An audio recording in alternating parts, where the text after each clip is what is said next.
ECS Paper 1's Module 2, that is reading. If you have missed the first module, please check the link in the description. We have already made a video there. Coming back to reading, the very first concept is skimming and scanning. For this to understand, I think I can give you a very easy example. In your school, did you have comprehensions? You did have. So in that comprehension, you were given a very big paragraph and you were given questions on it. Did we honestly ever read that whole paragraph ever? I don't think so. At least I did. So the very first thing we did is we just ran our eyes around the whole paragraph once to get a context of what is happening. We never read it word to word. We just got a gist of it by looking at the paragraph, certain words, looking at keywords here and there. And then we were like, okay, this is enough for the questions. Now this method of understanding a context by just running your eyes around the context, around the paragraph, is called skimming. On the other hand, if you had a question with a word which is very peculiar in it, for example, why was the bunny wearing a red hat? Now you have the keywords red hat and bunny. So what you quickly would do, you would run back to the paragraph and look for the word red hat. You would just again start scanning every word and try to find the word red hat. You do not care about whatever else is given in the paragraph. You just want to see red hat somewhere. And the moment you see red hat, you know that, okay, this sentence must have the answer to this question. This is how we finished our comprehensions. So this method of finding a specific word is called scanning. So here I have 3 major differences between skimming and scanning. If you would like to take a screenshot, it is always going to be beneficial. Next, you have the 9 types of speech. First, we have demonstrative speech. So what is demonstrative speech? Here it says making people aware of things that they aren't aware of using demonstrations and practical methods. Have you seen Apple iPhone's launch programs? Like they have a whole screen, a whole presentation, a person demonstrating the new software, the idea behind the phone, all the basic things that are available with the phone. Everything, all of those details are given in a presentation format. And this guy is actually showing you a phone and, telling you all this details about it, the qualities of the phone. So this is going to be a demonstrative type of a speech. The second type is entertainment. Entertainment speech is basically entertaining the crowd using jokes and illustrations. Have you seen a wedding and you have a compere in a reception party, right? You have a compere, you have a host, and that person's job is just to make the people laugh and keep them entertained by whatever he says. It could be a joke, it could be an act, it could be anything, any puns or any sort of old man jokes basically. Even those kind of jokes are entertainment, right? So this kind of a speech where someone is trying to entertain a crowd is called entertainment speech. The third type is the informative type. It uses facts, statistics, etc. to convey a piece of new information. And in this case, there are no visuals that are used. For example, when you ever visit a museum, you see the guide, he's just telling you information about whatever has happened, stating facts and statistics. And this kind of information is given to you without the use of presentations or any sort of visuals. So this is the informative type of speech. Next, you have persuasive. Making use of evidences to manipulate the crowd and make them believe whatever you are speaking is correct or true. For example, you have your Adalat lawyers, right? They just keep stating facts and they want to make you believe that whatever they're saying is perfectly 100% correct and true. So this type of communication, this type of speech is called persuasive speech. Next, you have oratorical. Specific speech for occasion. Okay, it is short and informal for happy occasions like graduations, etc. Or long and formal for funerals. Political speeches are also oratorical. It is a very specific type of a speech. It has an aim. It has a purpose of why it is being said. That is a oratorical speech. Next, you have the special occasion type of speech. It is not anything specific or planned. It is very short, and for example, you are introducing someone. Your next contestant is going to be so and so. The compere for the evening is going to be so and so. Or if you get an award, you have to say 2 lines of appreciation, right? So those 2 lines can be very, very short and very unplanned. So that is a special occasion type of speech. Next is the motivational type. As the word suggests, it is for motivation. So motivating a person, that kind of speech is known as a motivational speech.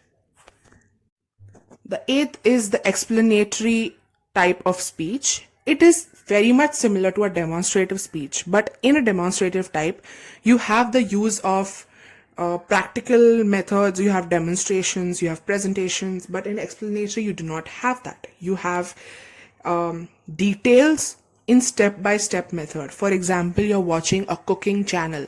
The type of language that they use, the type of pauses that they use after every step, it's well detailed, crisp steps. So this is an explanatory type of a speech. And the last is the debate. You have the parliament, you have the discussions, court trials, all this kind of speeches is a debate. So the debate speech is the 9th type of speech. And with this, we end the types of speeches. Next concept is the 7 C's of effective communication. It's very easy to understand these concepts, so I might just read it for you. You can definitely take a screenshot and try to write it in your own words. Completeness. In this message must be complete and geared to the receiver's perception of the world. The message must be based on facts, and a complex message needs additional information and or explanation.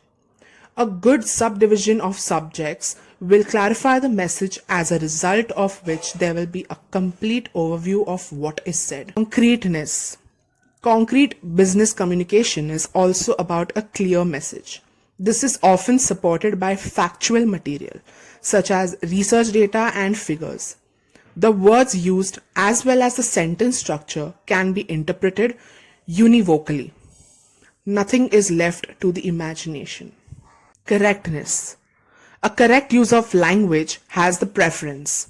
In written business communication, grammatical errors must be avoided, and stylistic lapses or a wrong use of verbs are not sufficient either in verbal communication. Clear or plain language is characterized by explicitness, short sentences, and concrete words. Fuzzy language is absolutely forbidden, as are formal language and cliché expressions. By avoiding parentheses and keeping to the point, the receiver will get a clear picture of the content of the message. Briefly, worded information emphasizes the essence of the message. Consideration. Communicating with the target group, that is called consideration. In order to communicate well, it is important to relate to the target group and be involved. By taking the audience into account, the message can be geared towards them. Factors that play a role in this are, for example, professional knowledge, level of education, age, and interests. Conciseness. A message is clear when the storyline is consistent and when this does not contain any inconsistencies. When facts are mentioned, it is important that there is consistent supporting information. Systematically implementing a certain statement or notation also contributes to clear business communication. When statements are varied, they will confuse the receiver. And last is courtesy. In addition to considering the feelings and point of views of the target group, it is also important to approach the audience in a friendly and courteous manner. Use of terms that show respect for the receiver contributes towards effective communication. The same goes for the manner in which you address someone. Not everyone will be charmed if you use a familiar form of address, and use a formal address could come across as too distant. But using the word they a larger audience is immediately addressed. Next concept is about grammar and usage.